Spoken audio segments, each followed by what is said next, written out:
Hello guys, welcome to Wi-Fi Info YouTube channel. In this video, I will show you a method by which you can connect to Wi-Fi without password and you can use it. You can see I have a internet router and mobile, and I will connect this mobile with internet without entering any password in front of you. So you have to watch this video till the end so that you can understand this method properly. And if you want to see more videos like this, then you must subscribe to my channel and press the bell icon so that you can get notification of all upcoming videos.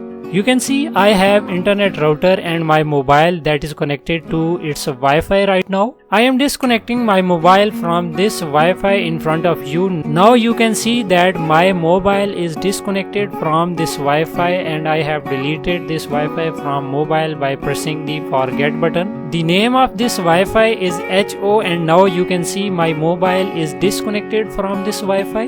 Now I will connect my mobile to the same Wi-Fi without entering any password. To connect Wi-Fi without password, first of all you have to locate a WPS button on your router. After locating this button, you have to press this button, and on the front side of the router you will see a WPS light. You have to press this button until this WPS light starts blinking. Now get back to your mobile. After coming to the mobile, you have to click on three dots from here and open the advanced Wi-Fi settings. In advanced Wi-Fi settings, you will see the option of WPS connection. You have to press it. When you tap on this, you can see that mobile will start searching for the Wi-Fi, and after few seconds, here you can see my mobile got connected to the Wi-Fi without entering any password, and this is the same Wi-Fi that I deleted earlier in this video. So by using this method, you can connect to any Wi-Fi without entering any password.